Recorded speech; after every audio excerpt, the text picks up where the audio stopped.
Mau cerita sedikit, saat kemarin saya datang ke pengadilan guna dimintai keterangan sebagai saksi. Sebelum memasuki ruang sidang, saya didatangi seorang jaksa pendamping JPU. Lalu mengatakan kepada saya, Pak Joni, setelah sidang selesai, tolong datang ke kantor ya, karena ada surat yang harus Pak Joni tanda tangani. Saya lalu bertanya, surat apa Pak? Beliau menjawab, saya tidak tahu, pokoknya datang saja ke kantor. Karena saya berpikiran ini ada hubungannya dengan perkara yang sedang disidangkan, selesai sidang saya pun buru-buru datang ke kantor Kejari Tanah Datar. Setibanya di kantor, saya ditemui salah seorang staf, bukan jaksa ya. Lalu saya disodorkan surat pertanggungjawaban atau SPJ untuk ditandatangani dan sebuah amplop yang berisikan uang.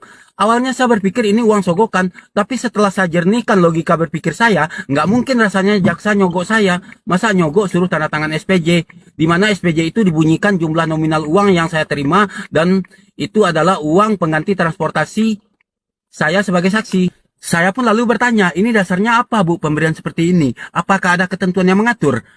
Dia pun lalu menjawab, saya tidak tahu, saya hanya diperintahkan untuk menyodorkan SPJ ini untuk Bapak tanda tangani dan menyerahkan amplop ini ke Bapak. Sesampainya di rumah saya membuka KUHP lalu mencari rumusan pasal yang mengatur tentang penggantian uang transportasi bagi saksi yang dihadirkan untuk dimintai keterangan.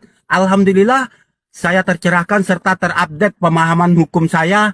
Ternyata ada pasal 229 KUHP yang berbunyi ayat satunya, saksi atau ahli yang telah hadir memenuhi pemanggilan dalam rangka pemeriksaan keterangan di semua tingkat pemeriksaan berhak mendapat pengganti biaya menurut peraturan perundang-undangan yang berlaku.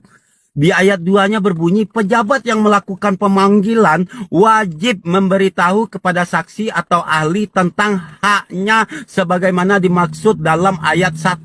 Poinnya yang ingin saya sampaikan di sini, mungkin pernah di antara kita menerima panggilan untuk dimintai keterangan sebagai saksi baik di tingkat penyelidikan, penyidikan maupun pengadilan, tapi tidak pernah menerima haknya sebagaimana dimaksud dalam pasal 229 KUHP tadi.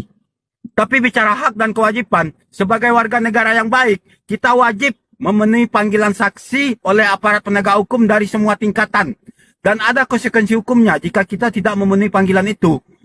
Selain berbicara kewajiban, kita juga punya hak, yaitu menerima penggantian biaya transportasi sebagai saksi sebagaimana yang diatur oleh pasal yang saya sebutkan tadi.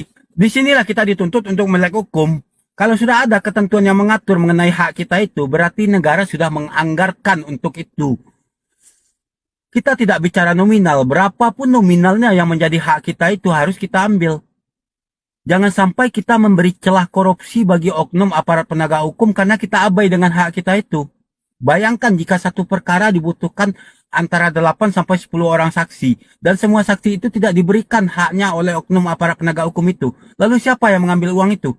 Tentu oknum aparat penegak hukum itu. Berarti kita berkontribusi memberi celah korupsi bagi oknum aparat penegak hukum seperti itu.